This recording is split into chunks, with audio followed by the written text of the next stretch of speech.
कावड़ियों के बेस में, मैं ये नहीं कहूँगा कावड़ियों के बेस में जिन लोगों ने हिंसा की है वो कैमरे पे है। एक सीआरपीएफ के जवान को मारा गया। आप बताइए क्या ये सब ठीक है?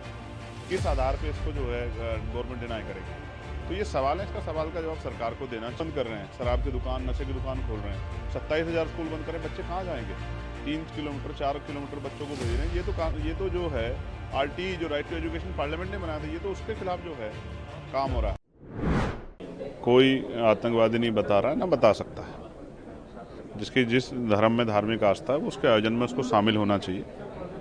लेकिन विषय ये है जिसमें मैंने भी सवाल खड़ा किया है कि भाई गवर्नमेंट की पॉलिसी सबके लिए होनी चाहिए, उसको सबका ध्यान रखना चाहिए। कावड़ यात्रा में बहुत सारे लोगों की दुकानें बंद की गई हैं, बहुत सारे व्यापारियों को जो है उनका रोजगार जो है, व्यापारी खुद की वो है कि व्यापार नहीं हो पा रहा है, उनका क्या होगा, उनके बच्चों का क्या होगा, उनके यहाँ जो काम कर रहे हैं लोग उनका क्या होगा। तो ये नहीं होना चाहिए। जिस तरह से रोड पूरे ब्लॉक हो गए हैं, किसी को इमरजेंसी अगर कहीं जाना हो, आप ही को जाना हो, मुझे जाना, किसी और को भी जाना हो, किसी पार्टी का आदमी हो, अपने माँ को, अपने परिवार के व्यक्ति को डॉक्टर के जाना, क्या करेगा? तो गवर्नमेंट को ऐसी पॉलिसी बनानी चाहिए जिससे कावड़ यात्रा भी संपन्न हो जाए और आम आदमी को परेशानी भी ना हो। अब देखिए 2 व्हीलर भी नहीं निकल पा रही, तो कई जगह कावड़ियों के बेस में, मैं ये नहीं कहूँगा कावड़ियों के बेस में जिन लोगों ने हिंसा की है वो कैमरे पे है। एक सीआरपीएफ के जवान को मारा गया। आप बताइए क्या ये सब ठीक है? किस आधार पे इसको जो है गवर्नमेंट डिनाई करेगी? तो ये सवाल है, इसका सवाल का जवाब सरकार को देना चाहिए। दूसरा, आज यहाँ ऑल पार्टी मीटिंग में बहुत सारे विषयों पर चर्चा हुई है, क्षेत्रीय मुद्दों पर चर्चा हुई है। हमारे यहाँ सड़कें खराब है, कोई गांव चले जाओ सब जगह सड़कें खराब है। सांसद एक निधि में मुश्किल से 20 गाँव की सड़कें बना सकता है, तो वो सड़कें बनेंगी कैसे?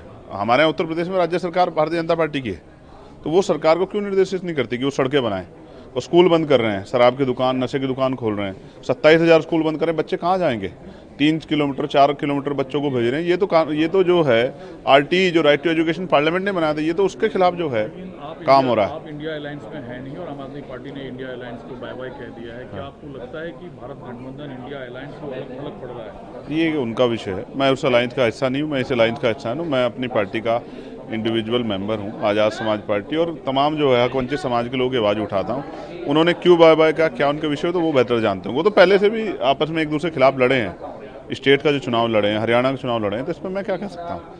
मैं तो आपको जनरल इशूज़ पर कह रहा हूँ। हमारे रेलवे की समस्या, हम जो लेटर लिखते हैं उनका जवाब नहीं आ रहा है। तो मैंने बहुत सारे विषयों पर बात की है कि सरकार का जवाब, SC/ST पे एट्रोसिटी हो रही, चर्चा नहीं हो रही, स्कॉलरशिप नहीं मिल रही, उस पर चर्चा नहीं हो रही। तो मैंने सजेस्ट किया कि इन पर चर्चा कराई जाए। अपोजिशन की डिमांड क्या थी मेजरली? देखिए मेजरली मैं फिर कह रहा हूँ, वो अपनी डिमांड स्वयं बता सकते हैं, लेकिन कुछ ऐसे विषय हैं जिन पे अपोजिशन चाहता है कि प्राइम मिनिस्टर आके जवाब दे। ये उनकी डिमांड, पहलगाम, ऑपरेशन सिंदूर, ये उनकी डिमांड्स हैं। लेकिन मैं ये कह रहा हूँ कि देश के अंदर जो है बुनियादी, ट्रंप को क्या अधिकार है सीज फायर पे इस तरह की स्टेटमेंट देने का? क्या हमारा देश कमजोर है क्या? हमारे प्राइम मिनिस्टर कमजोर है क्या? नहीं, ये सही नहीं है। हमारा देश मजबूत है। तो ऐसे कैसे जो उन्होंने कह दिया कि 5-6 जेट जो है वो गिर गए थे? क्या किस तरह की बातें कर रहा है अमेरिका के प्रेसिडेंट जो है? हमारी सरकार को स्ट्रांग एक्शन लेना चाहिए, प्रधानमंत्री को स्टैंड लेना चाहिए। देश उनके साथ खड़ा है, आतंकवाद के मुद्दे पर देश उनके साथ खड़ा है, उनको स्टैंड लेना चाहिए। इस तरह की भाषा का कभी भारत में कमजोर नहीं था।